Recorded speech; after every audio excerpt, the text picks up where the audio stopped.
was like, I hear your voice, but low. Oh, man. All right. Let's see here. Test 1, 2, test. Hey, now.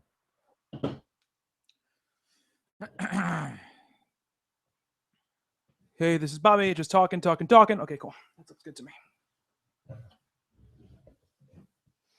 All right. Are we record? We're recording and we're live. Not on the TV. We don't need the TV. Yeah, we don't need the TV. We're only looking at each other, Justin. Looking into each other's eyes. I'm uncomfortable. All right, cool. We're good to go, though.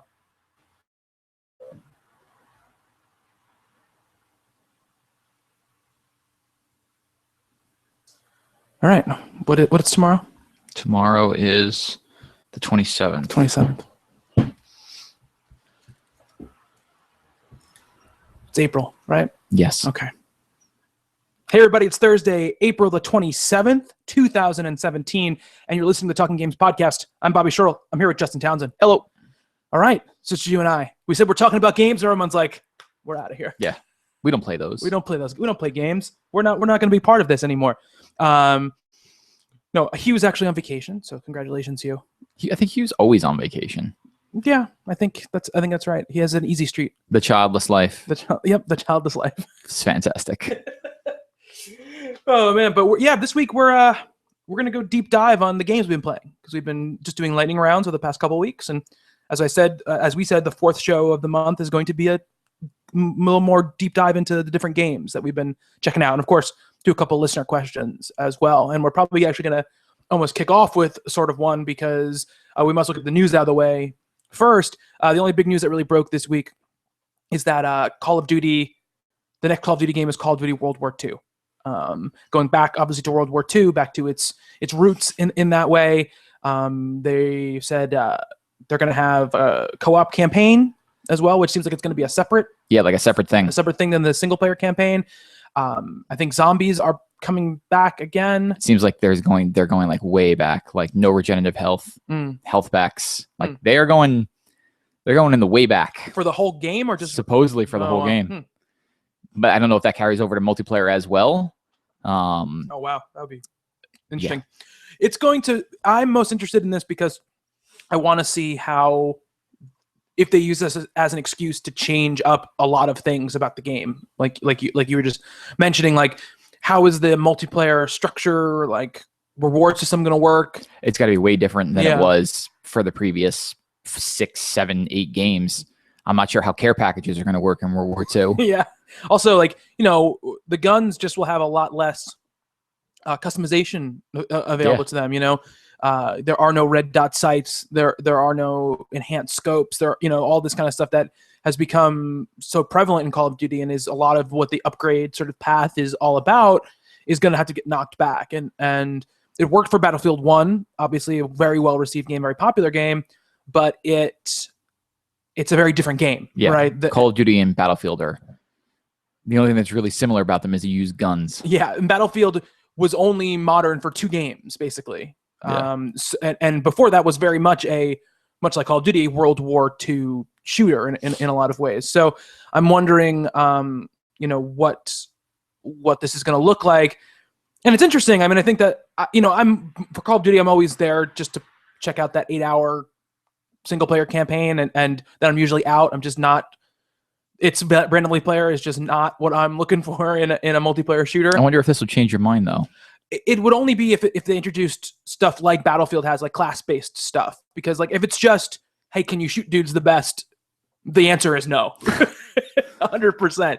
So unless they do something, and look, I'm more than willing to open up to that happening. But I have a feeling it's still going to be very Twitch-based, very like pop, dead, respawn, go kind of thing.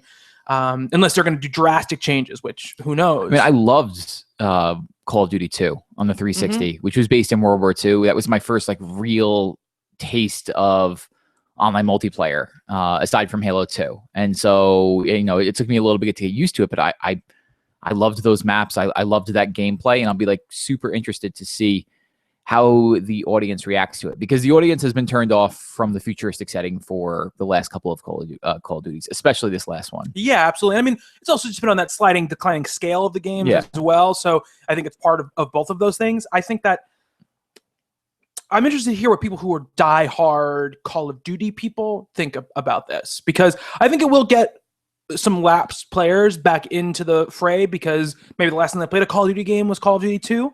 But most likely the last game they played might have been one of the Modern Warfares is the more likely scenario. But still, you might think back to like, oh, you know, when I was in college, I played a lot of Call of Duty 2 and like it was awesome. So this might be my chance to kind of get back into that.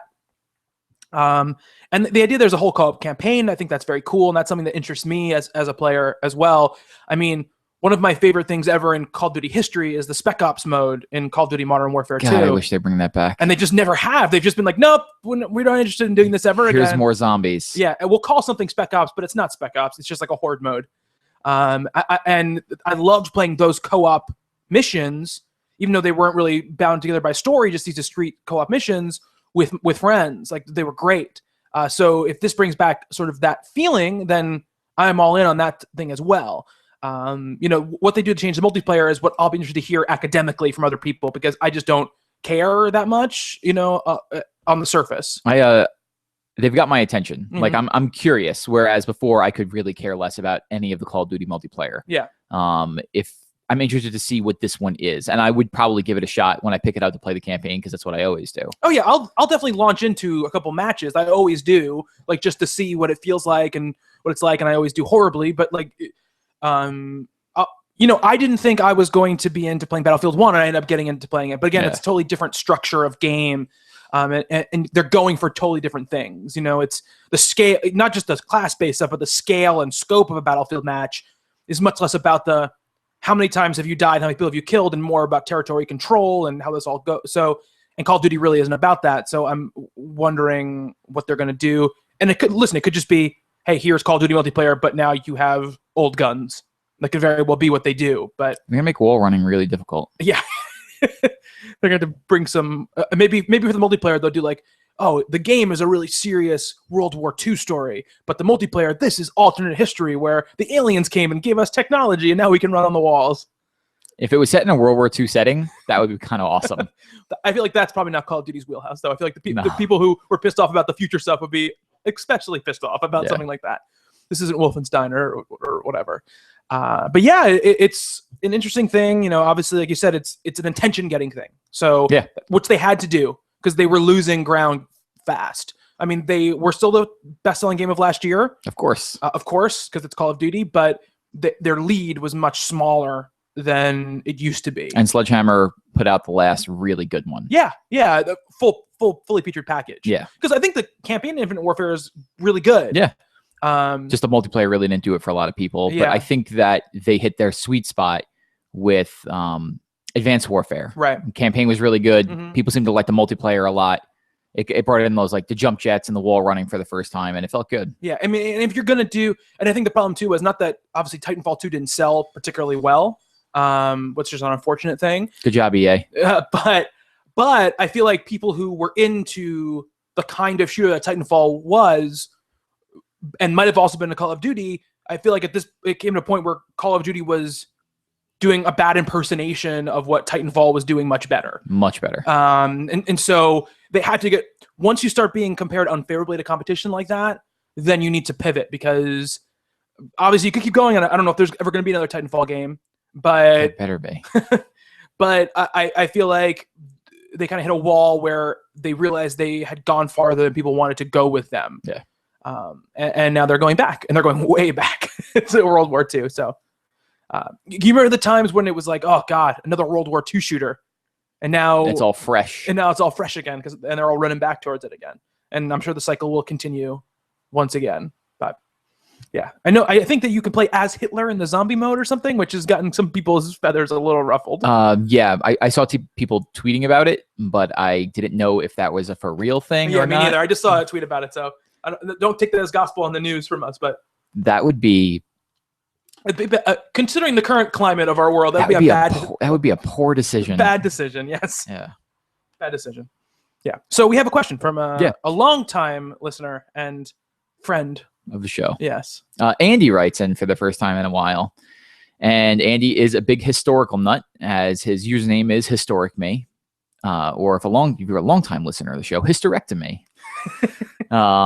He writes, how do you feel about games that are set in a historical period that do not allow for the diversity that is called for today? And his example is Call of Duty World War II.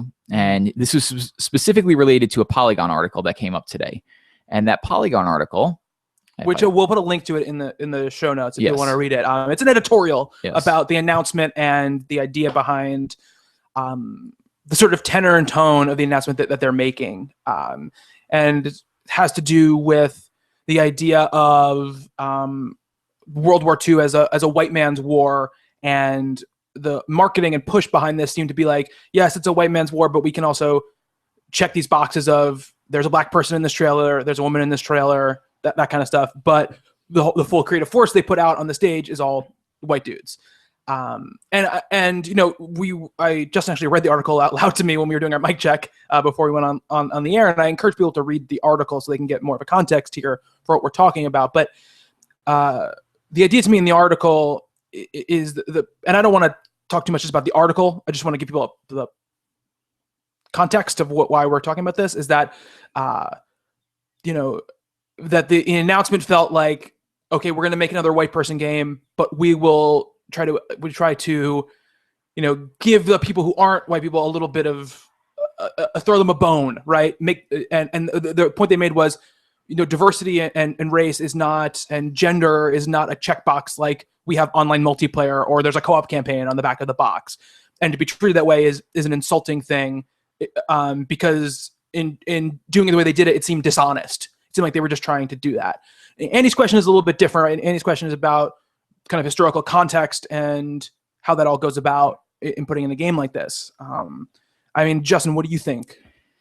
It's a tough thing because you want to see more diversity in games. It's never a bad thing. But we're talking about a time period where the article even brings out, you know, there was segregation was still alive and well at the time. Mm-hmm. You know, there weren't white troops and black troops fighting together.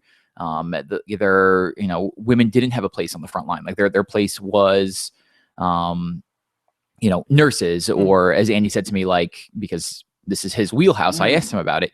You know, he said, like, you know, at most they'd be ferrying planes back and forth, and that was on the American side. And this is an American tale. And so I know that the article goes into saying, like, that they're on the French side, that you run across, there's like a powerful woman French leader. And I think that, you know, it's a tough thing. You don't want to, I didn't get to see it live. So I'm only getting to read the article. Of course. Yes. Yes. So you don't want to make it seem like the way the article is taking it, like they're just checking off boxes. You don't want to do that at all. But at the same time, like the developer, looking at it in a positive light, probably wants to say, like, we recognize that diversity needs to be there, and we want to include, you know, women and African American troops and so on and so forth, and they probably just did it in a wrong way. Right. Yes. It being World War II, it's a harder thing, as we talked about before, to, you know, if you're going to keep going back to World War II, it's a hard thing to have, like, you know, maybe an African American protagonist if they didn't have the same roles as, you know, as people call it, the white man's war or white man's war. Yeah, it'd be more difficult. But I see both sides. I mean, I think that it would be more difficult, but I think a lot of the criticism for these video game developers is that because it would be more difficult is not right. Is not a reason not to do something. You know, you could tell a story from the perspective of African American troops, and yeah, it would be a different experience than the typical kind of Band of Brothers, Saving Private Ryan story that we are continuously told in these kind of games. But it still might be a story worth telling, an interesting story to tell, right? For sure. And I think that we get caught in this loop, right, with big franchises all over the place, whether it be in games or movies or comics or whatever, where the excuse becomes, well, we can't do it that way because it wasn't that way. If you keep telling the same stories over and over again, you're in this sort of, you know, bad representation feedback loop where you never break it because you make the games and you put all the marketing behind the games that are set in these areas. They do well. And then you say, well, we can't change doing these games because they're set in these areas. And then we can't do more diversity because games set in these areas don't have that kind of diversity. And then you make that loop go on and on and on and on and on, right? You know, I think Andy's point was he's a big history person. He's very into history. He knows history very well. And if he's playing a game that's based in a historical setting that goes outside that history, it takes him out of the experience and makes it hard for him to play those stories, which I completely understand. If you have expertise in anything and they portray it in a fictional medium, if they get things wrong, it's very hard for you to watch. It's very hard for me to watch like people who are supposed to be, which is funny because you think of people who made movies would be good at showing how people make movies, but sometimes it's just like a terrible representation of how that stuff happens. And it always bothers me. It always takes me out of it. I would say though, like I said before, you can tell there are stories in World War II that feature people of different races and different genders that you can dive into. And I think that you don't have to break historical context in order to do that stuff. And yeah, if you put African American troops into a well-known battle where they didn't appear, people who are into history are going to be taken out of it, right? But I think that you have to ask yourself, is that the only thing that Call of Duty is doing to break historical, rightness? I'm sure they're going to do a lot of things throughout this campaign and story that are bigger than life and go way beyond what probably really happened. I don't think going for total realism of World War II battles is their aim. And so if you can be okay with them making something over the top that wasn't that way, and again, this is the question. I'm not saying that I'm saying this is the way Andy is. I'm just saying, like, in general, this is a general question.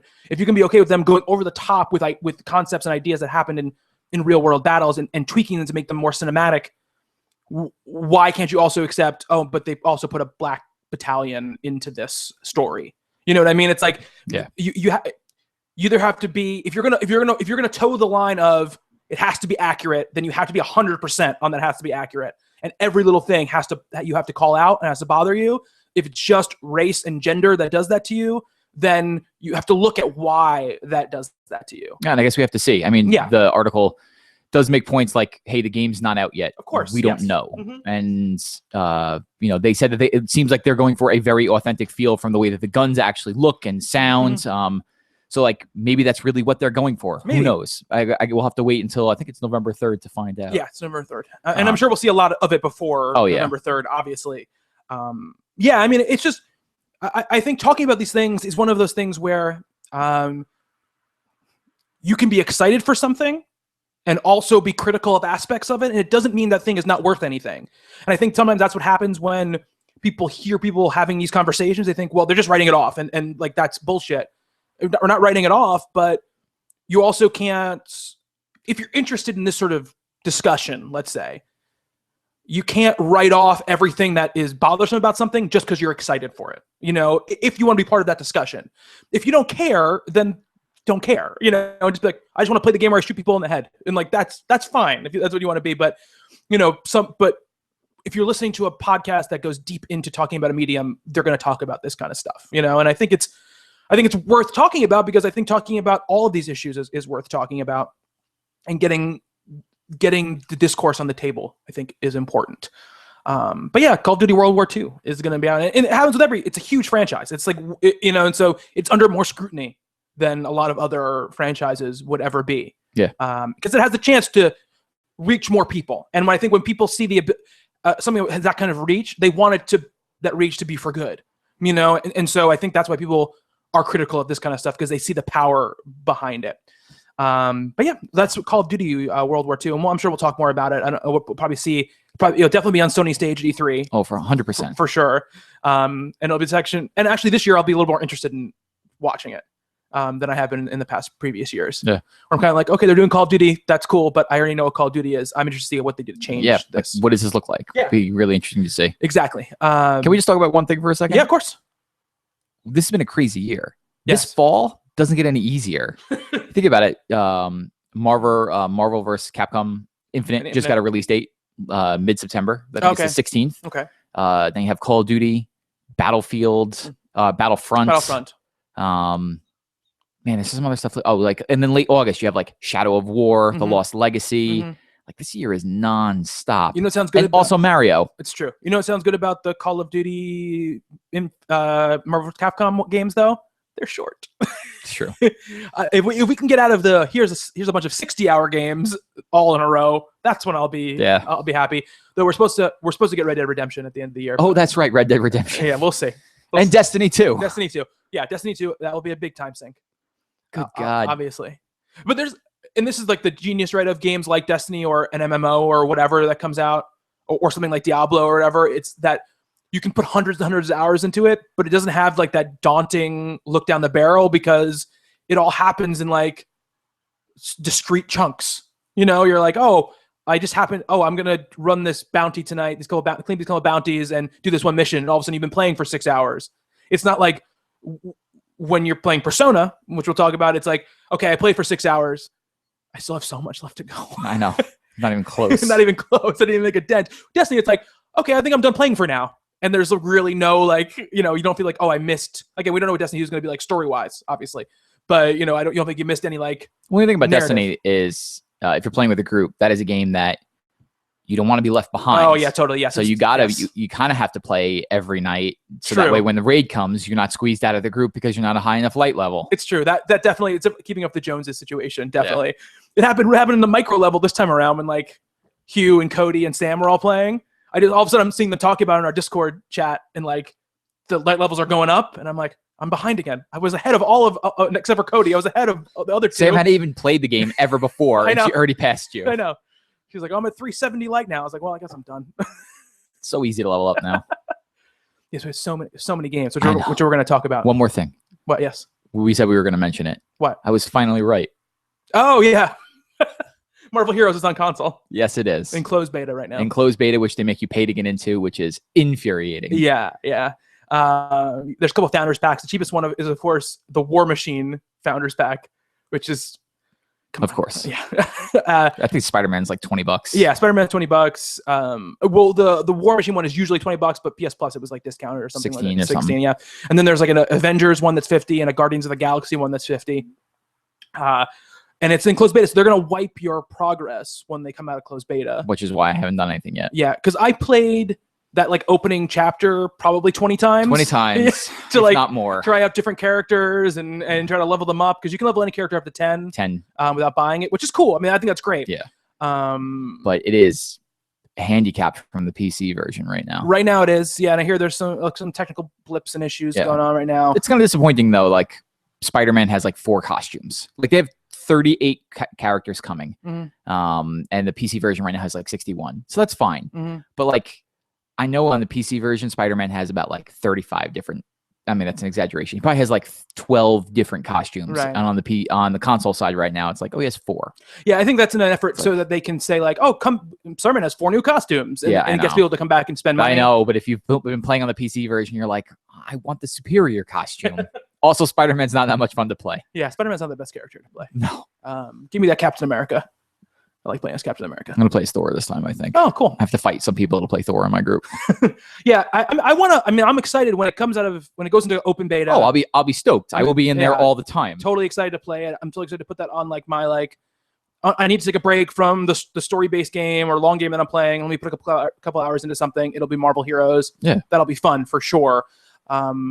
I'm anxious I didn't really try it out with a controller on the PC, so I'm interested to see how it works on the console. They said that it's not an actual port of Marvel Heroes. Yeah. They came out with like a new version of the game with the same content, but they actually developed a new game around the idea of using it on a console. Which is great, and that's the way you should do it. So I'm excited to try that out. Yeah.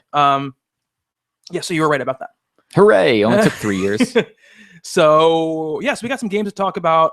Some games that Justin has been dying to talk about for at least over a month at this point. Yeah. They can now finally talk about. So, what are we going to dive into first? Do you want to talk about Mass Effect? Do you want to talk about Nier? What do you want to talk about? Let's get Mass Effect out of the way. Okay, Mass Effect and Andromeda. It's been a while. Yeah, it's been a very long time. And we brought this up on the podcast a couple of different times. We've talked about Mass Effect, and this will probably be the last we talk about it for a while. But like I said last time I was on the show, I had beaten it.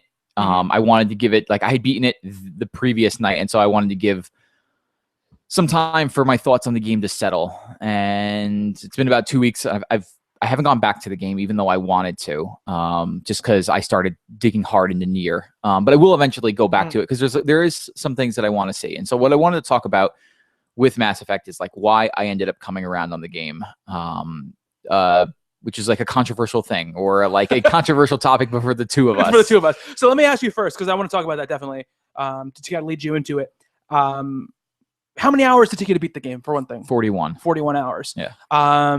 Did you spend a lot of time on side stuff, or did you kind of mainline it? I spent time on, like, let's say that there are different tiers of side stuff. So there are side quests, and then, like, I think one of the first games I saw actually doing this was Horizon, where it's like main quest, side quest, other tasks. Yeah, The Witcher did some of that as well. Okay. Yeah, with the way it and so things. Other tasks I didn't even look at. Yeah. I mean, I probably did it in the first little bit, just not knowing exactly how everything worked. Like once I got to the Nexus, which is their version of the Citadel, I was just doing random stuff. Yeah. And I think as a Mass Effect player, we've been sort of trained in the past games that some of those things that didn't seem important ended up being really, really cool little side quests that happen along the way. Yeah. And I think it's natural then to want to test those out in this new game because it's called Mass Effect. Yeah, and a couple of them were fine. Like, there's this one, I know that some people don't like it, but I ended up enjoying it. There's one little quest where you have to, there's a guy who's being held on a charge of murder, and you have to figure out whether or not this guy actually did the murder or not. And you come to find out that he didn't actually do the murder, but he intended to. And so you have a choice at the end of that where it's like, okay, well, where do I go from here? Do I let this guy go because, yeah, he attempted it, but he didn't do it? But there's so few people here right now, we could use the extra body, or do I just send this guy off to exile? And so you make your choice. Now, I didn't actually get to finish. Like, I didn't realize that quest actually went further, and like you find out what happens to him later in the game. Okay. So you played for 41 hours. 41 hours. What would you say was the hour count where you started to come around on the game? Like the early to mid 20s. Okay. So about halfway. That's basically halfway through. Okay. I started to really come around on it. I mean, everything I had read on the game that said 20 hours was the mark where people started to like start enjoying the game more and like to focus on the loyalty quests. So that's kind of what I did. I got to a certain point where one night I was playing and I was like texting you. I was like, I don't think I could do this anymore because I was having such a hard time. I was focusing so much on like, I have to clear every planet right now. So you land on a planet and there is this horrible rule of 3. Which is one of my least favorite things in games, is the rule of 3. So on every planet that you can land on, there are monoliths. Like you get to Andromeda and there is this thing going on, and the planets that you thought were going to be habitable and you would build these golden worlds on, they're not. The weather is out of whack. Some planets are frozen over. Some planets are like scorching, and you find out that somewhere there was this ancient race of machines called architects, and they built these monoliths, and these monoliths will somehow affect the weather. Yeah. So you have to go clear 3 monoliths. And the only way to fix the weather is to play Alien Sudoku. Yes. Which it's literally Alien Sudoku. It is. Yeah. Which I just looked up all the answers to because they eventually get really complicated. But they also patched in a thing where it's like you could buy these coins that literally just skip it. Okay. Like they had that in the game originally, but I only saw 1. And then when I was like nearly done with the game, they were like, "Oh, these you could buy one of these every day." Yeah, like, oh, yeah. And I think the rule of 3 thing is indicative of a problem with the overall game design in some ways, is that those things feel very cookie cutter. They feel like video game thing. Like go down, clear 3 things, then do the big thing, and then you beat the thing, basically. And just same thing with like this, like the other like ancillary tasks to do on the planet all feel like those sort of things. They just feel like it feels like they're not doing anything original or new in these open worlds. So the thing is, eventually I decided like, look, I'm burning myself out on doing these things that I don't like. Let me go try and find things that I do like. And in an open world game, there's going to be a lot of things that you don't like. Sure, some of those side quests were like, go get me 3 of these things. Yeah. It's like, okay. So I stopped doing that stuff because I didn't care about it. But let me focus on the things that probably have a chance of shining through. And that was the loyalty quests. And so I ended up enjoying a lot of the loyalty quests. A lot of the characters, you know, I have like an immense fondness for the original characters of Mass Effect. You know, your Liaras and, you know, the rest of the characters. Yeah, Garrus and Rex. What's the girl in the mask? Oh, Tali. Yeah. They're all great characters. Yeah. And my first bit, when I finally had my crew assembled, they really didn't do anything for me. And some of them still don't. Right. The Turian character right now, Petra, she really doesn't do anything for me. Right? Vetra. Yeah. But some of the other ones really do. Like PB is the Asari character, and she ends up really like, I came around on her in a big way. Her side quest was a lot of fun. Cool. Same thing with the gosh, I wrote down all their names. I'm terrible at names. PB, Jal, Suvi, Korra, and Drac. They're really good characters. I think Korra is really cool because like she's got an interesting backstory. Like she's a human, but she was fought with like on an Asari commando squad, and like you're like, oh, I didn't know that could be done in Mass Effect. Like you were like a Spectre for the Asaris. Like that's cool. So like those things really ended up like coming around for me and working. And like I found out the more I was doing those quests, it was like, oh, I'm on this planet and like I'm right next to this thing. I could just do this thing right now. And like it was fine, like doing these little side quests where you find out like what happened to people and like what happened to this settlement, where they all go. And you find out and they're like interesting story little tidbits. I do think that the game, like they should try, if they do another Mass Effect, like get away from like the giant open world structure. Like it just doesn't work as well as it does in other games. Yeah, it just didn't feel like, and again, I only played about 12 hours, 15 hours of it, but it felt to me like there was no purpose for them to be big open worlds. No. Because there was nothing in them that there was neither like interesting combat encounters to just happen upon, and there was also no sort of like immersive aspects to the way the game played. You know, you couldn't like, you know, like something like in Zelda or Grand Theft Auto even, or, you know, where you're kind of stumbling into like these sort of organic story or gameplay moments that you're not expecting to look into, or just like color in the areas. It didn't feel like they were filling the world with anything other than the fact that you'd have to drive from one end of the planet to the other to go do the things you need to do. Yeah, and eventually you can unlock fast travel points and all that stuff. Yeah. I mean, it is nice to see you land on a planet and like you land on this snowy planet and it is like a blizzard every time you step out of your car. If you step outside of the Nomad, like your life support just starts like beeping like immediately, like you need to take shelter right now. Yeah. And like if you do the thing, if you go clear those monoliths and like and fix the planet's atmosphere, like it becomes more sustainable. And then the more things that you do, like clear out these bases of enemies, and like you can create a habitat for humanity. Like here's this small settlement, and like you see that settlement grow over time, and like that's like it's a neat thing to see. And so you could do 5 of those, and if you get like all 5 to 100%, which I ended up doing just by chance. Like I just kept going back and forth to the planets enough that I eventually did it. Yeah. There's like a weird or a neat little thing that you see at the end of the game. A couple other things. The music is great. It is gorgeous.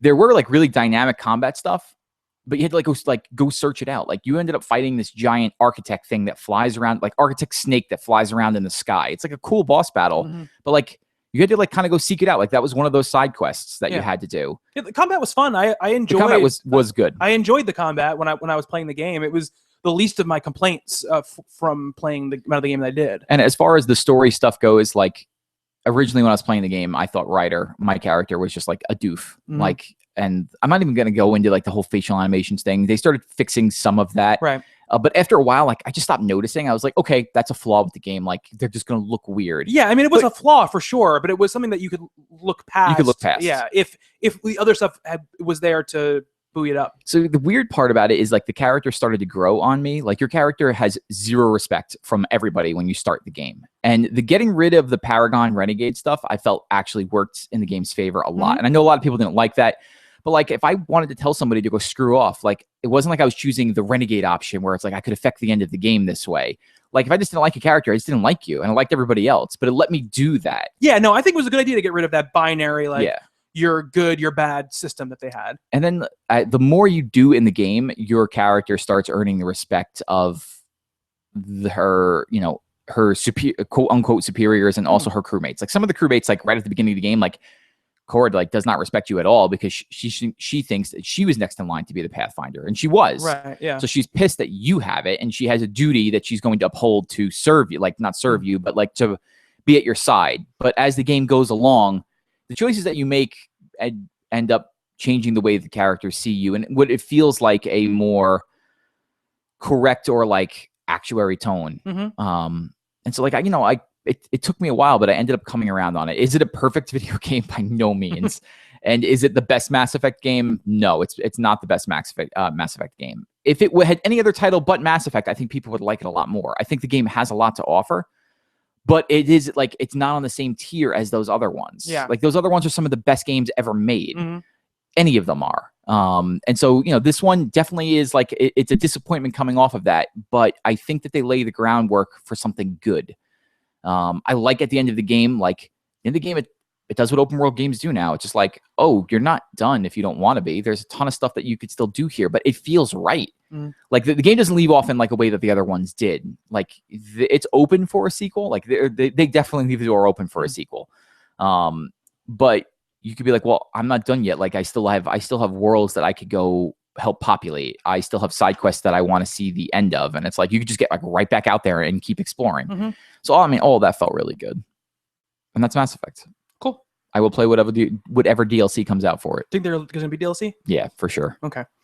I'm just not sure how much they're going to react to the negative reception of the game, and if those DLC plans weren't too far along, if they I'm sure they push them back or axe them if they're like, no, probably no, people didn't like it, so let's. Well, I mean, they did say, I mean, the head of EA got out there, or was the head of BioWare? I think it was the head of BioWare got out there and put his name to it. Was like, we hear your complaints. Like there are good things about this, there are bad things about this. We're working on it. We're going to see this through. Right. And like, I think it's too big of a franchise for them to just like cut off and run away from. Oh, I don't know if they'll cut away from Mass Effect in total. But I think they can't. I don't think that they could like.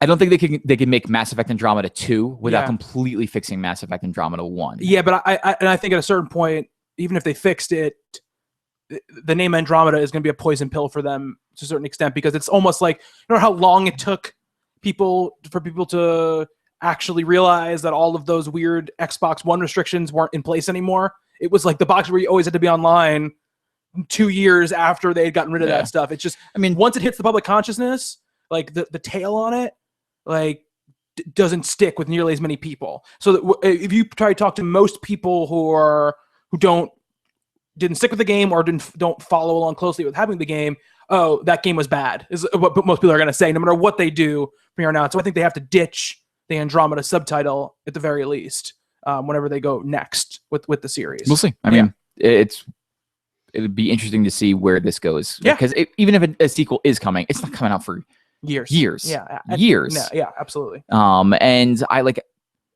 judging from the things I saw at the end of the game, like, and we talked about this, like there is good in that game. There's like, there are good things there. There are things I like about that game a lot. There are also some like really dumb things that I wish they would get away from. I wish a lot, like, the rule of three is the thing I wish video games would get away from in general. Yeah. It's just not fun. Yeah. And Alien Sudoku is just not fun at all. No, it's not. But yeah, like I ended up enjoying it. Is it a game that I think you need to rush out and play right now? Absolutely not. But I think if you like space games, we don't get a lot of those. No. And if you liked Mass Effect, like I think that eventually it's something that you should look at. There's enough of Mass Effect there that made me enjoy it. Yeah, and I think Justin said about the contentious topic between the two of us. The contentiousness became because he told me if you stick with it, it becomes a better game. And I said, how long? You said 20 hours. I said, that's like 18 hours too long for a game to take to tell me that it's worth playing, And I think that again, this is why talking on long form ways about games, I think, is important, because people can listen and go like, okay, it took him 20 hours and it's something worth it for 20 hours, but is it going to be worth it to me to play for 20 hours? Do I have 20 hours to give to a game that I could be spent on something else before I start enjoying it? And so I think that's a decision you have to make, kind of for yourself. but that's why we play these games, so that you don't necessarily have to buy them all. Yeah. So yeah, I want to talk about Persona a little bit. Go ahead. So I I've talked about it in little fits and starts as we've gone along in the last couple of weeks. And to a large extent now, I'll talk about this in the smaller games that I played.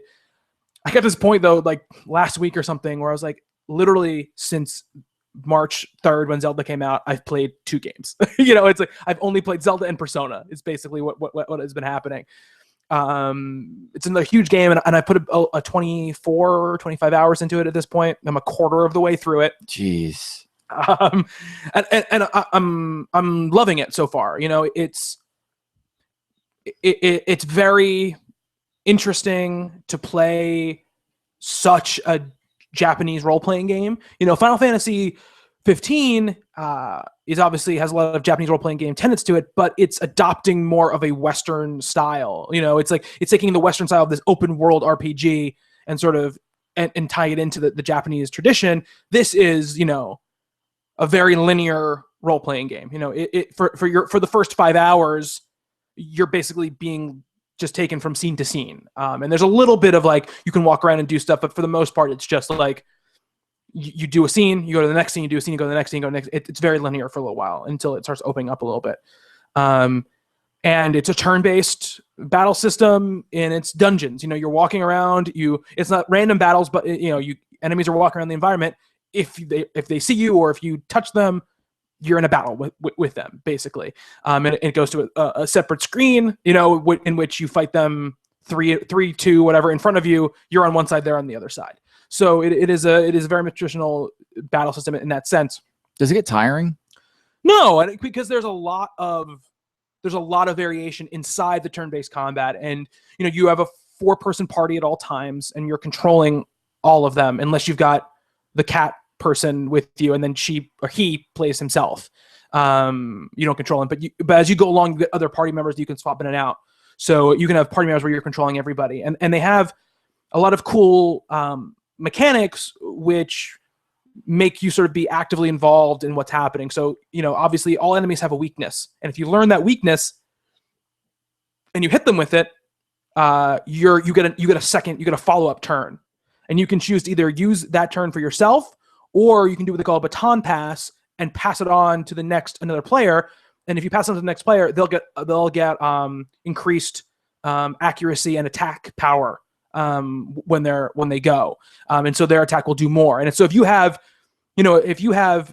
like your 4 players and you're facing 3 different enemies, and your character is good with weakness against one, you hit that weakness, you knock them down, you pass it on to the next player who has a power that's one of the other enemies is weak to, hit them, blah, blah, blah, pass it on. And you build up sort of this like ultra force. And then there's, the aspects of, there's like special conditions that like you'll get a follow-up attack with if you do certain things and you have certain characters with you, because in the real world, you're building up social bonds with these characters. And the higher you get your social bonds with these characters, the better you are together in the battles in the actual game. Which is really cool, and it presents itself in a really stylish way as well. So that helps as well, because everything is really cool looking. And if you knock all the enemies down, you hold them up. And again, this is the first Persona game I've ever played. So I think this mechanic was in other games, but it's a very cool mechanic. So if you knock all of them down, you sort of rush up to them, and you have the option of either talking to the enemies and trying to either get them to give you money, an item, or their power themselves, because they're all themselves personas. Is the combat only in the dungeons? Yes. Okay. Yes. Combat only in the dungeons. When you're in like the real world, it's like a social sim. You're like walking around, like you're like renting movies and buying books and eating and like hanging out with people and going to the batting cages and all studying and all this kind of stuff. And there's very social links that you're trying to build up with characters that not necessarily you're bringing into the dungeons with you, but other characters in the world, because if you get your social bonds with them up, not only do you maybe get discounted items from them, you also, if you get a persona that kind of has that is like in their category, and everyone has a category, it's like, oh, like I have a card basically that you're leveling up, and personas will be labeled with that card. And if you have a persona that is adjacent to one of these characters, and your bond's really high, they're more powerful, and they get extra attacks and stuff like that. So the stuff you're doing in the real world, even though it's not combat based, it's still building up your stats and your effectiveness in the combat realm. I enjoy turn-based combat for the most part if it's interesting, if there's a lot of stuff going on, and there's a lot of stuff going on here. I like the strategy of, okay, this time I'm not going to attack, I need to use my heal, because if I don't use my heal here, they're going to take this person out, and then I have to waste this like restorative item, and you don't have that many of the restorative items, so I make sure I heal them before that happens. I like that sort of play throughout combat. And the personas are cool.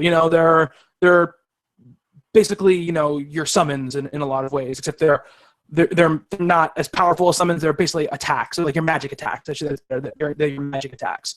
And your partners can only have one persona, and you build that up as you go along. But you're sort of special, and so you collect many personas. And you can then fuse personas together to make new personas. And when you do that, that's when your bonds with their characters really come into play. Interesting. Yeah, so there's a lot of stuff going on. Sounds like it. The game does a great job of building you up to it, though. Like I'm talking to 25 hours in, where all these systems have been part of my life for a while now. But they unveil them at a pace in which you can understand them, and you're never really learning more than one mechanic at a time. And so it's building on itself and building on itself and building on itself. Do you think you're going to see it all the way through? Yeah, I do. I mean, I'm not bored with it at all. Good. Because we do this, like, I'm trying to balance multiple games. I'm trying to play a little bit of Nier. I'm trying to play through Nier, and like I basically want to go like, okay, I'm gonna put if I put let's say 5 hours a week into Persona, then I'm gonna put 2 hours into Nier or something like that.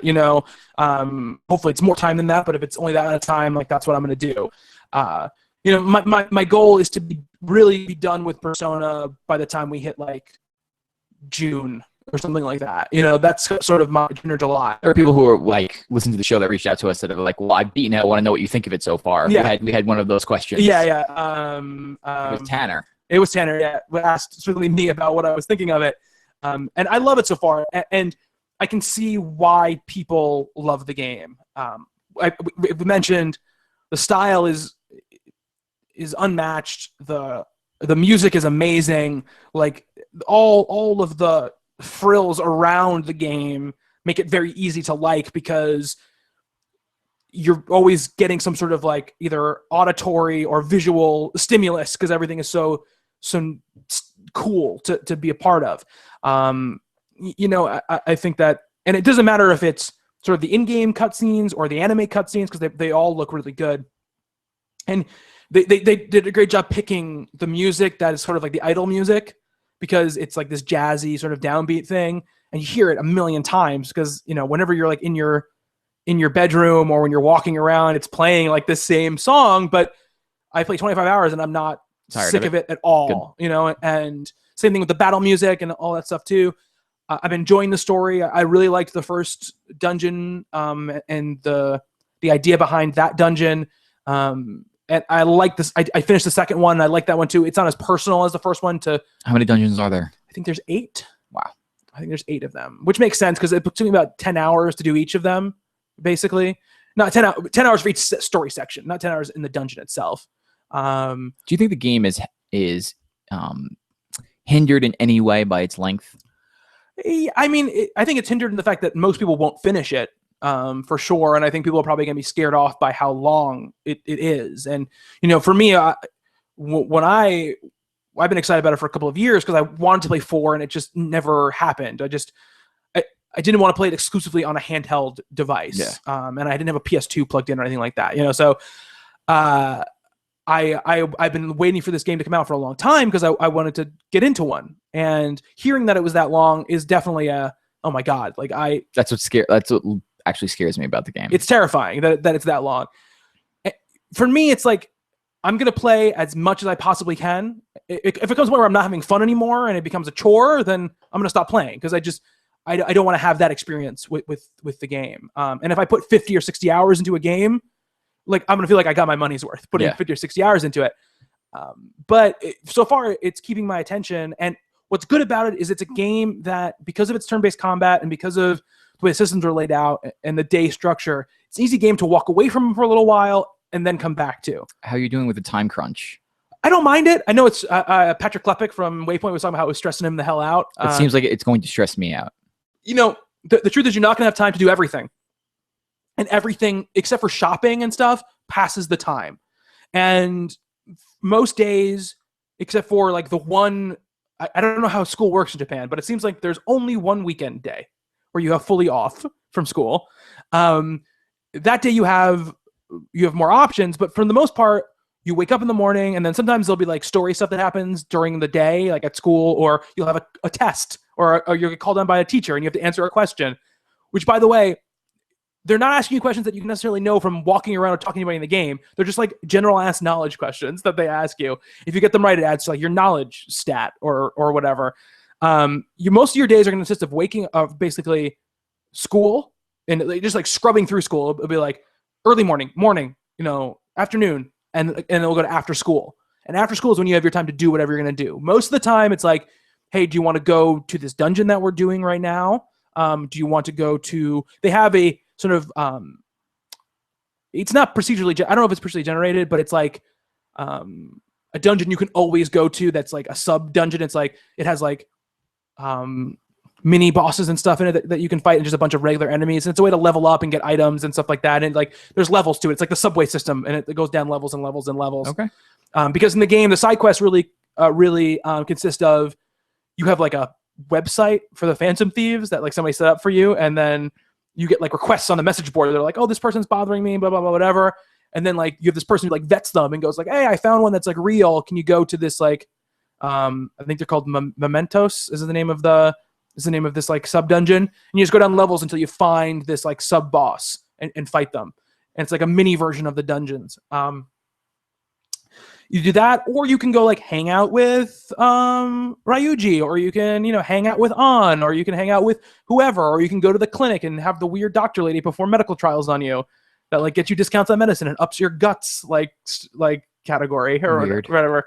Or you can go do this like cheeseburger eating contest, or you can go to the batting cages, or you can go to like back to where you're staying in this cafe with this like guy who's like very surly, but if you help him like brew coffee and you learn from him, he'll be nicer to you.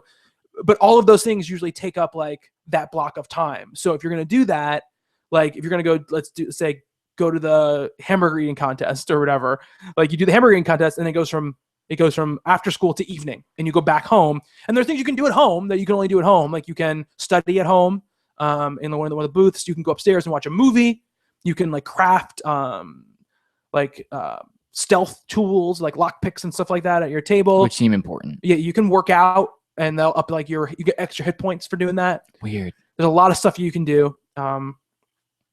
So you have to like figure out what's important to you at what time, and sometimes it's very easy to figure it out because it's like, okay, like I definitely need, I need more hit points, or I definitely need to craft these lockpicks because I found two locked chests last time I was in the dungeon, and when I go back, I just want to be able to go to those places and unlock them. But then sometimes you're like, I don't know, maybe I'm just gonna go hang out with this person or that person and see what comes of it. So it's kind of like a game you just have to play, and then just like whatever happens. Yeah, I mean, you can look at a guide that says like, make sure you do this, that kind of guides you through. I don't think it's how I could play the game. It would stress me out too much to like, no, like I have to do this, I have to do this. Like when I get around to playing this thing, I think I'm just gonna wing it. Yeah, and that's what I'm doing for the most part. The only thing I look up is like, I'll look up the answers to the questions the teachers will ask me because I want them knowledge points. Gotcha. And the day structure is fun, and what they do, interestingly enough, is there'll be a certain point when you're sort of in sort of the end run towards a dungeon. There's like a real world deadline you need to get the dungeon done by. That I heard. It's something that will affect your characters in a really bad way. And you have to finish the dungeon within like this 2-week period or whatever, which is funnily enough, the time where the game is most open. Like a lot of the time in between, every day will sort of be very structured because you're doing certain things here, certain things there, certain things here, and like pushes you through until you figure out what the next dungeon's going to be. And then it's like, oh, we have 2 weeks, and they put a counter on it. And that's time where you can really kind of decide what you want to do. Basically, if I'll give anybody a tip if they don't, because the first dungeon doesn't really explain this perfectly to you. As as long as you have 2 days before the deadline where you kind of reach the end of the dungeon, because there's something you have to do at the end of every dungeon before you get to the boss fight that takes like a day to happen. As long as you have 2 days, you're totally fine. But I will say, give yourself time, because you're going to go into dungeons and you're going to go through them, and you're going to point where like you're out of healing items, or more likely you're out of magic points. And items that restore your magic points are much more rare than the ones that you'll have a bevy of health stuff. So you're going to be like, oh shit, like I have no magic points left. I need to just bounce out of here. You go back to the real world, and when you come back, your points are all back. And you might realize, oh shit, I'm outmatched with these enemies. I need better weapons. You can go to like the airsoft shop and buy weapons there, because weapons that are fake in our world are real in the imaginary world. Stuff like that. So that I like that you're able to go in and go out and do like what you need to do in that way. I don't get stressed out by the time limit, because I'm just kind of like, whatever. Like if I don't bond up with whatever, like I'll just deal with it. I just want to play the game and get through it. And there are days where I'm like, yeah, man, I just want to like bounce around Tokyo and like go hope that like my train, I get a seat on the train so I can read this book and get my like proficiency stat up or whatever. And then I just want to go hit some balls in the batting cage and go run laps with Ryuji or whatever. And there's some days where like, no, I want to do some combat, and I'll go into the dungeon or go into Mementos and like do that. And it gives you that option, which I like a lot about the game, and I'm enjoying it a lot. So cool. I'm happy, because I was, part of me was worried about it. And Badney Grun asked what I like and dislike, which we talked about, and who's my favorite character. My favorite character is a good question. Do you even have all the characters yet? No. Because when the screen comes up, the title screen comes up, I'm like, oh, there's like 4 people on this screen that I've never seen before. And I just got like a 5th member of my party 20 hours into the game or whatever. Yusuke. I like Ryuji a lot. I think he's a cool character. And I like the crazy doctor lady who like gives me experimental medicine. That's a fun one. Sweet. It's a great game. So I'm hoping to move through it, but I'm also splitting a time with Nier, which is the game that you finished. Nier Automata is something else.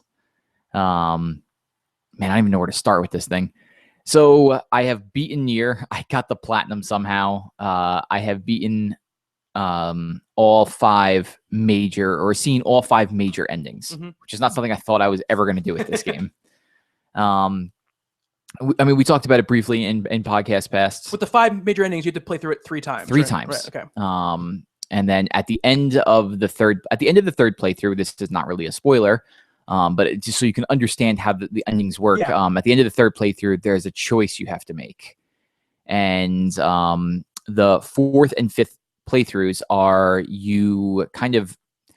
it's like you do the opposite choice for your 4th playthrough, and then you do the same thing. They make the same choice again at the end of the 5th playthrough. So like you have to have completed ending D to get ending E, but you make the same choice that you made in D. Okay. For E. And then some wild stuff happens, which I don't want to spoil or get into. So when you finish the 3rd playthrough, yes, right? Is that going to be your 3rd major ending, or would you have that be your 4th? That'll be the 3rd major ending. Okay, and so then you finish that, and then do you have to reload? You can reload a save, which takes you right pretty much to that choice. Okay, to that fork in the road, and then you make that other choice. You make the other choice. Game ends. Load it back up. Make that same other choice. Make the same choice. Yeah. The game keeps track of where you're at. Right. What endings you have. Like every time you load your save, it'll give you have endings A, B, U, F. Yes, G. I have 2 endings right now, because I died in the prologue, and then I pulled my chip out just to get that ending. Of course. Yeah. Because you have to. You have to. I mean, that game is something, like it is something special. When I was first playing it, I didn't think it should be open world. I thought the open world was just like PS2 era, and it is. That's. I mean, honestly, that's where I am right now. Yeah. I that's how I feel, because I just feel like I'm running for like 2 minutes. And there's nothing. There's nothing. There's not even enemies. There's like nothing. I'm just running. There's buildings that you can't run through, even though it looks like you can run through them. Yeah, a lot of invisible walls everywhere. Yeah. And what I've told you is stay on the main path. Yeah. Like I started doing tons of side quests and didn't unlock fast travel until like 11 hours into the game, which was such a mistake. The main story stuff in there like is super weird, but super cool. Mhm. The story goes like the narrative goes places. Right. If you want to know nothing about Nier, don't listen for the next couple of minutes. So I'm gonna talk about a couple of things, like light spoilers in the game. So on your first playthrough, Are you gonna ruin something for me? no, you'll be fine. Okay. You already know who you play as in the second playthrough. Oh yes. Okay. Yes. So Bobby asked me not any spoilers, not to bother Bobby. Yeah. So I'll avoid those. I mean, this isn't really a spoiler. I mean, it's no, like, it's so you like when people hear like I have to play through this game multiple times, that sounds boring, but it's not. Yeah. And here's why. So in your first playthrough, you play through a character as 2B, and she has a companion 9S.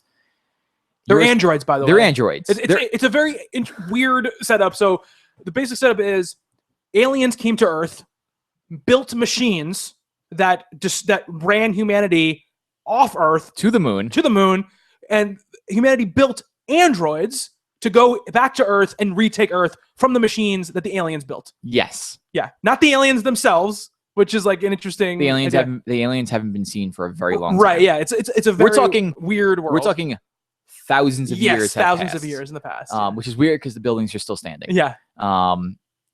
So you play as 2B with her companion 9S, and there is a very straightforward campaign that you do, and you are fighting you are a humanoid android fighting clunky robot-looking machines. Yes. And then you start seeing some things about things that we've talked about before, like are they gaining consciousness? Are they, some of them are disconnecting from their neural network, which allows them to live. Well, if I die, I die. I can't be uploaded into a new body. This is what we've chosen to do. And you meet characters and you are very prejudiced against the machines because you are designed to fight them. Yeah.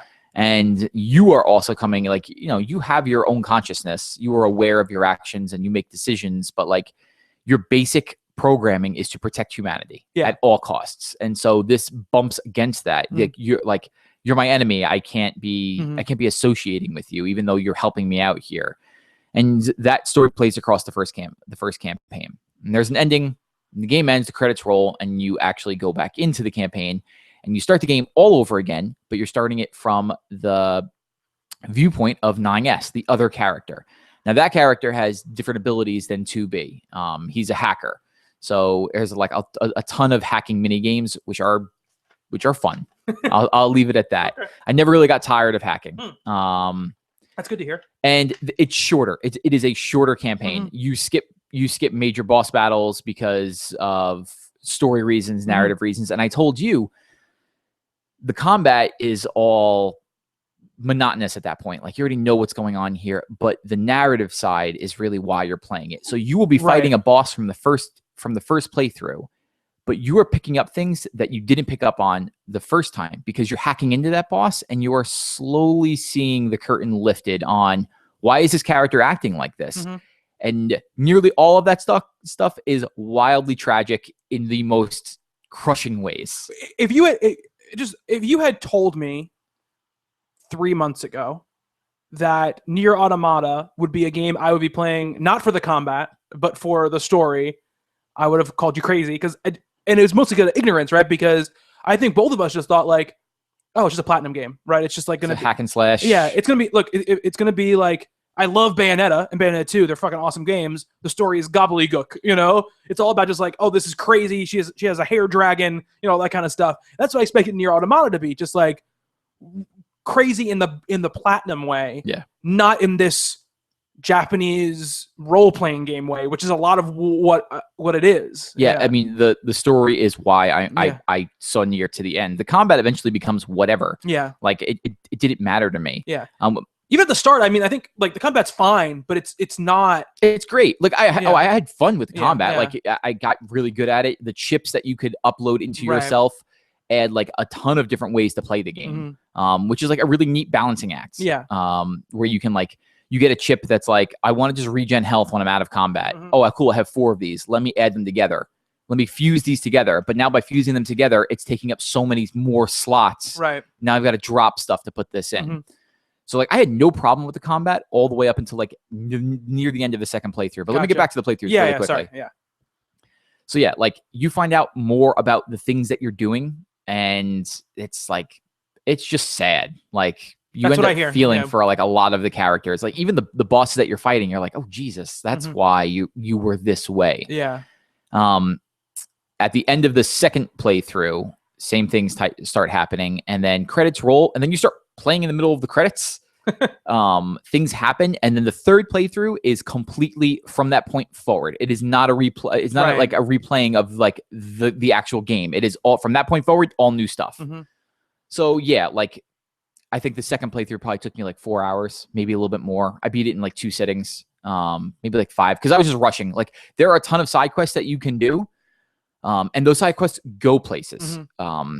They're again, like more filling in the gaps there of like, I was fighting this giant thing that you fight in the tutorial. You can go talk to him at the end of it, or you could talk to one of those. Yeah.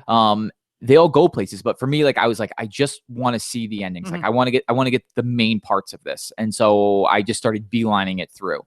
I would say from the end of the second playthrough all the way up to the third, I was no longer over leveled. I was under leveled for where I was. So like I was fighting people who were like level 48 and I was level 44.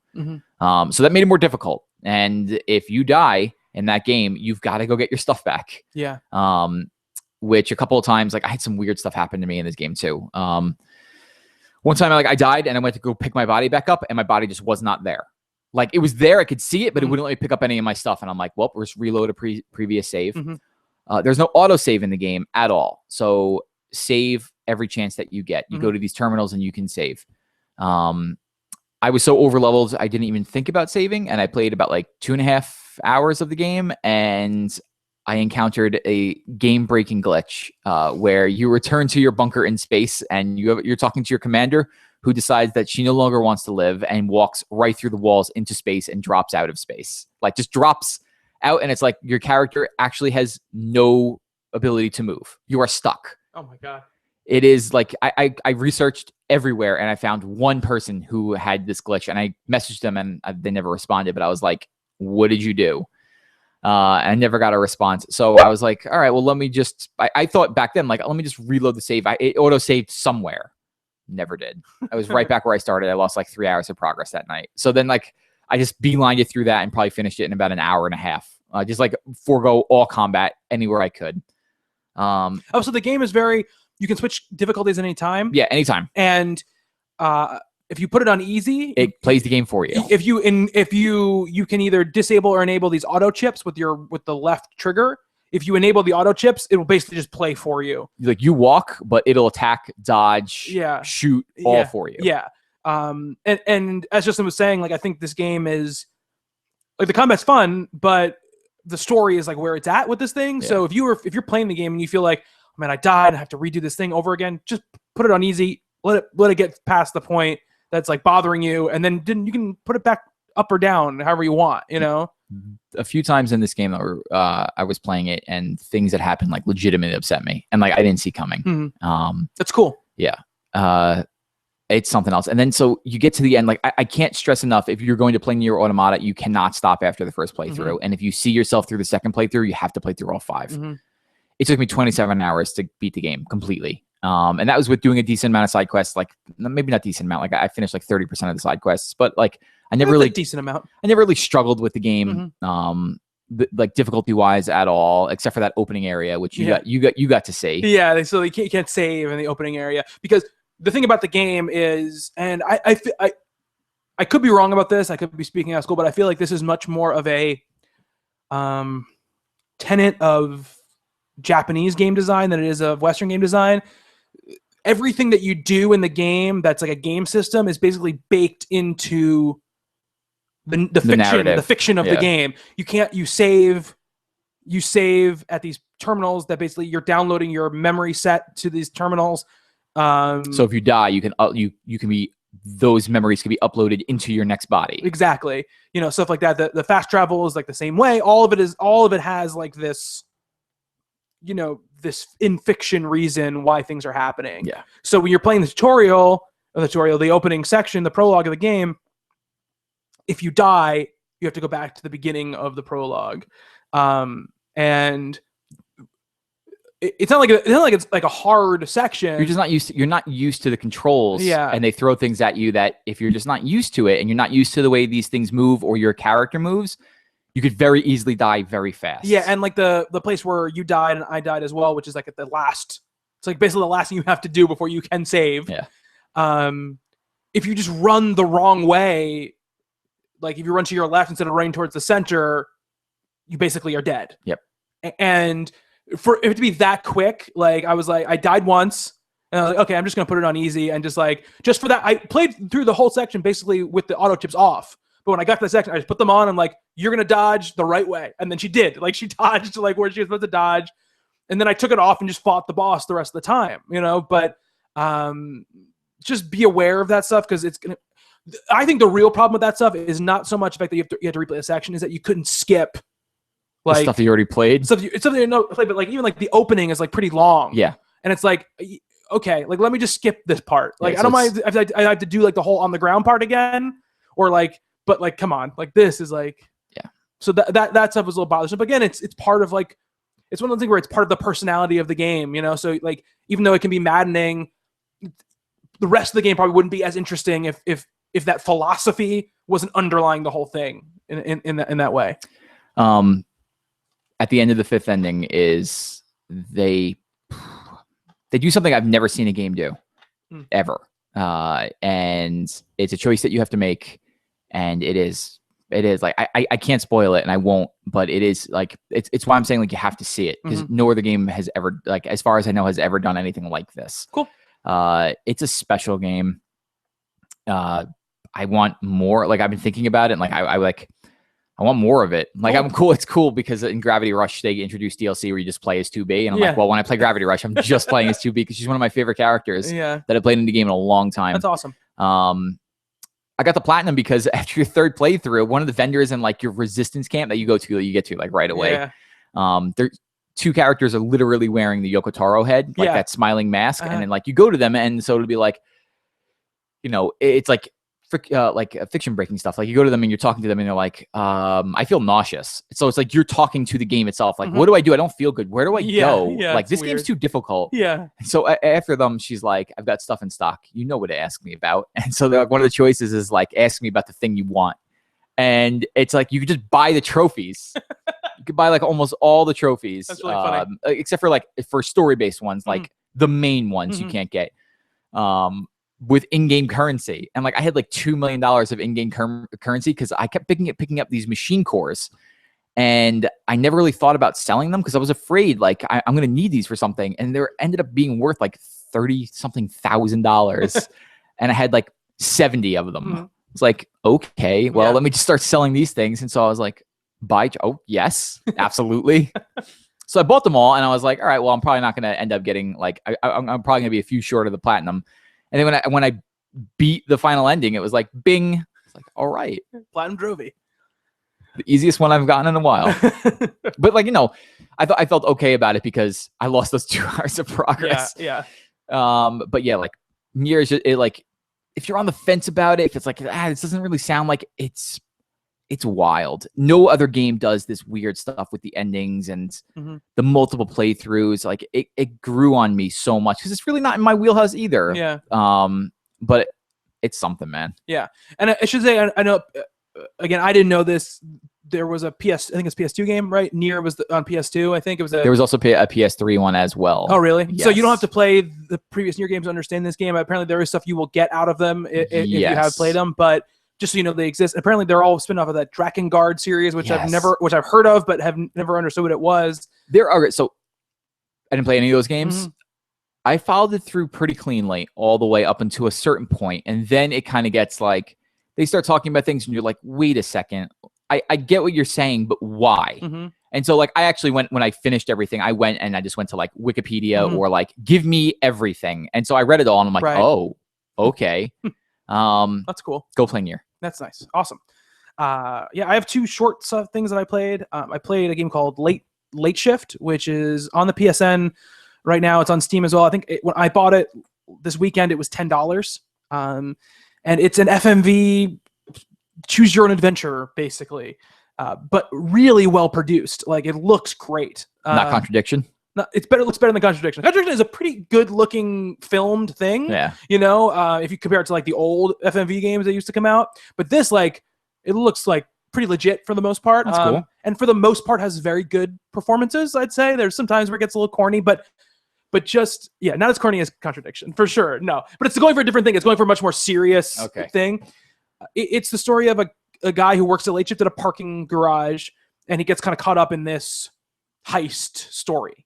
Some people try to steal like a car from his garage, and he like tries to stop them, and he gets like caught up in their like gang or whatever.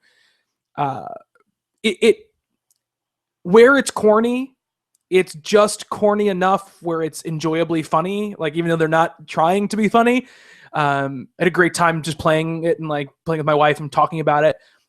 It's impressive. Control, it's like Control Movie is the name of the developer, and they have this software suite that is made so people who make movies can make interactive movies, because their software basically lets them put in like these choices as they go along, and it's like kind of like the Telltale thing where it's timed choices. Okay. So they have a certain amount of time to pick your choice. So it's seamless how it goes from scene to scene. It never has like a frozen screen where you're waiting to choose. It's like, an idle sort of like look, and the timer's coming down. You pick yes or no. It'll go to the next part of the scene, and it'll be seamless, and it'll just seem like a movie. And there's like 7 endings or something like that you can do, and there's points where you can end it pretty early, where you could like go to the cops, or you could die, or whatever. And there's ways you can get all the way to the end, and there's multiple things you can do along the way. I think I'm gonna end up. It has a platinum trophy, which apparently you can get very, very quickly because sold. So there's a way that you can like, because some of the trophies you get will be things that lead to like an ending, but as long as you before the game like rolls credits, as long as you hit like start, quick game, restart game, it will reload you at the beginning of the chapter that you were at, so you can just make the other choice and then keep going. The whole thing took about an hour and 10 minutes to play through, like one playthrough of it. Oh wow, okay. Yeah, so maybe an hour and a half, like a movie length kind of thing, and it was a lot of fun. It's pretty novel just because of how good it looks for an FMV game. I have to check it out. And it's not going for like a stylized look like a Her Story or something like that, which is a very interesting FMV game that came out a few years ago. It looks like a movie, or it looks like a really good BBC television show, let's say. Okay. It was a lot of fun. I had a really good time with it. There's no like puzzle solving in it or element to it. It's straight up just make a choice, this happens, make a choice, this happens kind of thing. Late Shift, really, really fun. If you have any interest in that kind of stuff at all, it's a really good one of those. I play a lot of those, and that's a really good one of those. Cool. Another thing I played was What Remains of Edith Finch, which came out when we're recording this yesterday on the PSN. And I'll give you some touchstones for what to expect from it. Gone Home, I think, is a very good touchstone for this game. It is a short, narrative-driven experience. It's about 2 hours it took to play through it. More crazy things happen in this game than in Gone Home. Yes, absolutely. But I'm trying to give it, like, it's not about making choices or interacting with things, or solving puzzles. None of that stuff is involved here. It's very much about you play Edith Finch, who is coming back to her childhood home after like 7 or 8 years away from it. Something very bad happened about 7 or 8 years ago, and her mother took her and they left, and she hasn't been back. And now her mom has passed away, and she left her a key to something for the house, and it's brought her back to the house. So she's narrating as she goes about the stuff she's experiencing, and she has a notebook that has basically a Finch family tree on it, and it has a bunch of different, like 12 different people on it. And as you go through the game, you're basically learning the stories of how these people died, is really what it is. Because the deal with the Finch family is that there seems to be like a curse on them in some way. And it's not anything mystical or anything like that. It's like, but a lot of their family members have died either very young or in very weird ways. And as you go through, you're going to like the rooms in the house, and the house is built in this way where they never reuse a room.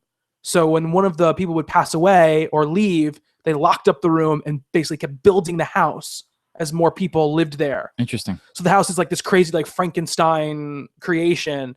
And you're walking through it, and as you go into each room, and each room has there's like secret passages in it and stuff like that. As you go into each room has like a little memorial like cloth in it that has the name of a person and the day they were born, the day they died. and there's like a diary or a letter or a set of photographs or something, and you pick that thing up and you start to read it, and you go basically into a vignette of either the time right in the moment where right around the moment they died, or right around the time where they died, and you play through this little vignette. But these little vignettes are all done. It's not just I'm gonna walk around as this person and do like normal stuff. They all have a very select, stylized nature about them, and I'm not gonna say what they are because that's part of the kind of the joy of the game. But if you I'll say one because it's the first one you do, and it's in the trailer. Basically, I think you've seen the trailer. Like you're playing as like a hawk or like a cat or something. It looks like you're playing as an animal. One of the first person you go into, the first person's room you go into is a little girl, and she's written a diary, and she's saying like, mommy sent me to bed without food the other night, and I was eating all this stuff, and you start playing as a little girl, and you start eating like these holly berries that are on the windowsill, and you like squeeze toothpaste into your mouth, and then like you see a bird outside the window, and she pushes on the window, and she's like, and all of a sudden I was a cat. And it's like a little girl telling the story, and then all of a sudden you're a cat and you're running after this bird on the tree, and then you catch the bird, and then you turn into a hawk and you're going after rabbits, and then you become something else. I'm not going to go into all the stuff that you become, and it's kind of surrealist and weird and very much like child's imagination sort of idea. And it's all wrapped around the idea that she feels like something's happening to her, and that she keeps saying like she's not going to be here very much longer. And that little girl died when she was a little girl. So there's a more morbidity around it, but what you're doing is sort of fanciful and whatever. And as you go from room to room, there's different ways that you play out different people's either demises or the time around their demise.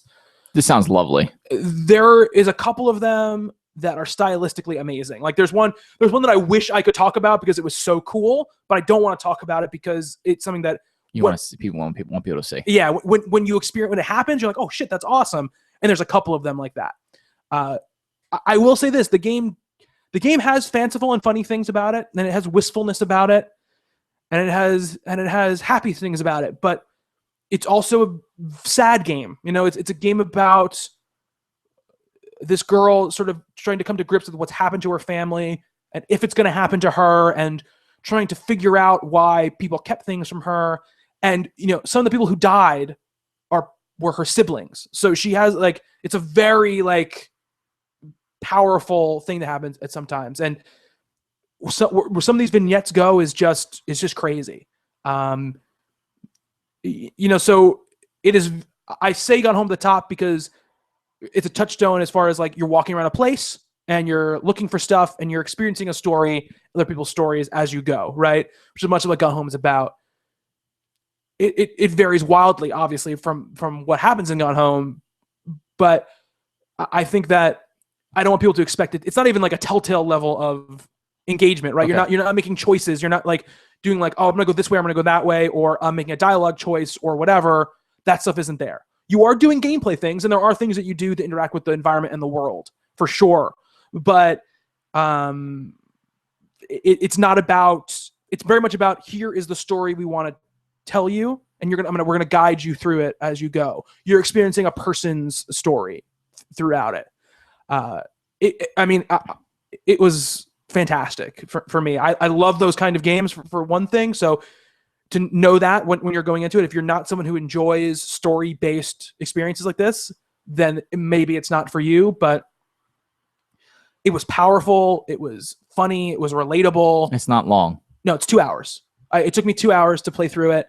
And it was one of those games where, and the cool thing about it is when you beat it, you can choose to play through just one of the stories again if you want to. Oh, cool. The story you really like, because there's one I really like and I want to do it again because I just like the way it looks. Really good. And the lead performance was fantastic. The girl who voiced Edith Finch was awesome. It's made by Giant Sparrow, who made a game called Unfinished Swan a few years ago. It's much less abstract than that type of game. But that game was similar in the way that it was trying to evoke emotion through simplistic storytelling. This is also going very heavily in trying to evoke emotion, and it's a little bit bizarre as well. I'll have to check it out. Yeah, it's really, really good. I think if you pre-ordered it, it was $15.99. I think it's $20 if you buy it now on PS4. But it's an experience, and it's definitely going to be one of those things that I bring up at the end of the year. Yeah, it was great. And if you like, and absolutely, if you like Gone Home or Firewatch, play What Remains of Edith Finch, because it fits nicely into sort of that canon of games, I think, that are sort of the best of these type of first person story-based games. Cool. Yeah. Those are that's what I've been playing.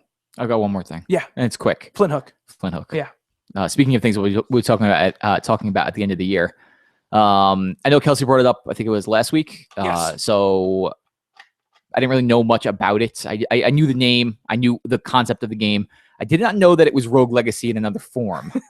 I like roguelikes. I like roguelikes a lot more when my deaths count for something. Yeah. I like when you want to run and it's like, well, I didn't accomplish my goal, but I got a couple of these gems which now will allow me to increase my health or something like that. When every death means something. Yeah. Roguelites, as I think they call them. Yeah. So Flint Hook is one of those. And so you are a space pirate and you go jumping around to these ships. You are doing bounties. You're like, I got to go kill this guy. And you have this compass that's in some sort of alien, and the alien will point you in the right direction if you collect 3 of these gems. And so you just go to ships and the ships will tell you how difficult they are. And you, it's like Rogue Legacy, where it's like you start in one room and then you move to another room, and now that room shows up on your map, and you go down, you go left, you go right, you go up, and you'll find rooms where it's like, I can buy things, I can supplement my health, I can get these cards which will, allow me to come back once from a death or whatever. And then you go into rooms and the doors will lock and you'll be in a combat scenario. It's different from Rogue Legacy in that way, where everything was just like open. Mm-hmm. Like you're going into a room and you're like, I've got to clear everything out in this room for me to progress past it. And you can slow down time and you jump around on these hooks and you have this gun and you shoot. And when you beat everybody in that room, a chest will drop and you'll get more gems, so on and so forth, until you find this very big chest at the end of this ship somewhere. And you get one of those like gems that your creature eats, and now it becomes a little bit more clear of where your target is. And you collect 3 of those and you go to a boss room and you beat the boss, and now that guy's done, you move on to the next one. And then you can go back and you can play that other one, that boss that you've beaten, on a harder difficulty and get more rewards and so on. But when you die, all the money you get translates into experience. And then you'll be getting these other gems, and those gems you go to a black market. And so you have a limited amount of slots for things like, I want more health, or I want to gain health when I kill somebody, or I want more experience, or I want this, or I want that, or I want to buy more slots for me to use. And so I kept buying more slots. And then before you go into the next round or your next playthrough, there's these card packs that you open that you get from your last playthrough, and you open it up and it's like, your bullets now ricochet off the walls, or every time you kill somebody, you get back a little bit of health, but you take more damage, or you get more experience, but you take more damage. And these modifiers that you put on, you don't get as much damage. You won't take as much damage when you're hit by an enemy, and so on and so forth. And you're mixing and matching those depending on how many slots that they take up out of what you have. Like some are 1, some are 4, and you might only have 7 slots. It's awesome. It's another one of those. So it's like, if you liked Rogue Legacy, you will like this. And so I liked Rogue Legacy a lot. Cool. And so I'm playing a lot of Flint Hook. All right. And enjoying it. Nice. I will say, Adam E. Steps sent us a question about Star Wars games. We're gonna wait till Hugh's back on the show and Matt's on the show, so that we should just do it now to upset them. Yeah, I know. Let's talk about it now to piss them off. So I want to ask one quick question, then we're going to get out of here. Asked last week, and we didn't get a chance to get to it. Do you ever think Sony or Microsoft will adopt a digital trade-in mechanic? Could change the way GameStop does business. Yes, eventually. I think within the last year, Microsoft sent out like a test survey. What would you like to see in a future iteration of the next dashboard update? And one of the questions was like, would you trade in games digitally? Where you buy a game, you trade it in, you can no longer play it. And I think the obvious answer for that would be yes. Like, if you're not playing a game anymore, you may as well get something for it. Yeah. Or if you like just holding on to your collection, the option being there would be nice. Yeah. I don't think we're close to it. They're starting to do, like, Microsoft is testing right now refunds, which I think will be implemented for a long time before we see anything as far as like digital trade-ins. Yeah. But like for me, that just seems like more of goodwill than anything else. Yeah. Because you're not doesn't change Microsoft's bottom end or them getting that digital game back in stock doesn't do anything. Yeah, but it does put money into your account that you can then spend. Yes. And it's sort of proven that if people have like gift card money, they're going to spend like double that amount when they go into a store to use it most of the time. And I think that it can help them in some ways, and it can very much undercut what GameStop does, but GameStop is already having trouble. They're already floundering big time. So I don't think Sony and Microsoft are as worried as they once were, or as sort of concerned as they once were about companies like GameStop, because they're closing stores all over the place and they're having a lot of trouble. On the Beastcast this week, they talked about, Alex had brought up this thing about digital sales. Yeah. And I think it was like 70-something% of all sales. All game sales. But this also includes like phones, loot boxes and expansions and so forth are done digitally. Yeah, and mobile stuff as well. So it's like there are some places where like some of that stuff is a little misleading. I would like to hear about like games that are available at retail and games that are available and also available at both, how that split happens. Yes. I think that it would be great, and I think that it would be smart of them to do. But I think that is the only reason I do digital. I mean, I am not full digital. Yeah, me too. Is the ability to turn around and like get rid of something that I know that I'm not gonna replay. Like I'm not going to replay Nier. Right. I've seen that thing through. Yeah. I know what it is. Exactly. So like I will turn around and put that towards Prey or something. Yeah. Something else that I'll turn around and get rid of eventually. But like that is the only thing. That and the fact that the games are like $12 cheaper on Amazon. Yeah, exactly. And I think that giving the trade in, and even if it's not a lot, it doesn't have to be a lot, but I think that the ability to do it would, like you said, be a very good goodwill move for them to do. I think the refund thing is a thing they have to do because, they're competing with other digital storefronts that allow you to do that. So they have to get in on it. And now that Microsoft is doing it, Sony will do it because they don't want Microsoft to have anything over their heads with this kind of stuff. Anything that is consumer friendly, they don't want Microsoft to have the trump card on. So I think it could happen. I would wonder how they would go about it and what kind of rates they would give. Would be like a flat thing, for a $60 game, you get $10 or whatever, it might be. But it would be nice to have that ability, It'd also be nice to be like, because sometimes it's one of those things, just like when you buy physical games, you're like, I don't want this game anymore. Like either I didn't like it or like, like I'm tired of it. I'm done with it. I don't want it here anymore. Yeah. It'd be nice to be able to get rid of it. But we'll see. I think it could be a cool thing. If it does happen, and I think it will, I'm thinking it's years out. Yes, for sure. Yes. I think that there's one game we didn't mention that we've been playing. Justin's playing Resident Evil 7.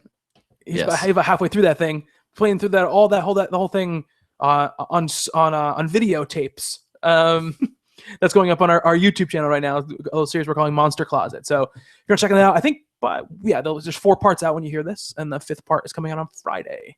We're about halfway through the game. We recorded about halfway through the game. We're not halfway through the game yet for stuff that's been released, but we'll talk about that.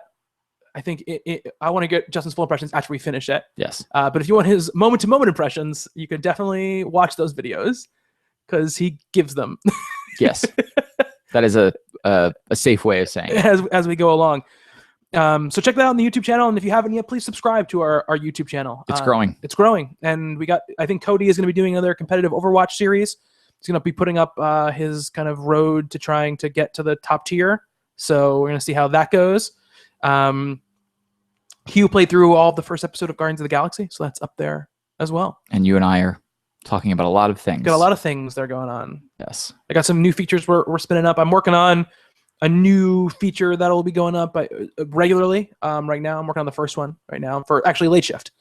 We're doing this series of stuff called What Is. So it's an attempt to like short 10-minute videos, an attempt to let you guys know about some games that maybe you've heard of that you don't really know what they are. Like we want to do one on late shift.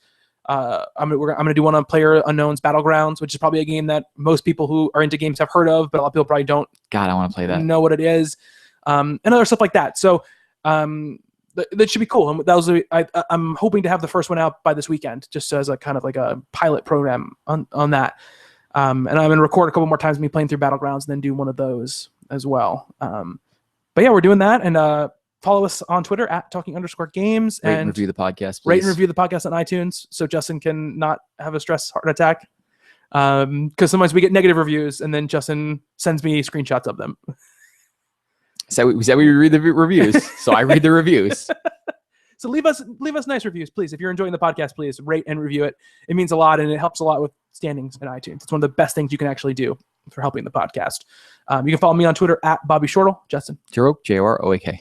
And yeah, I think that's it. We got some other cool stuff in the works right now. They're not ready to talk about quite yet, but I've been sending Justin things over the weekend that I think that is a pretty exciting thing. So we'll unveil that shortly, I think. But yeah, it's a great stuff. Thank you guys so much for your support, and people who've been watching Monster Closet already. Thank you so much.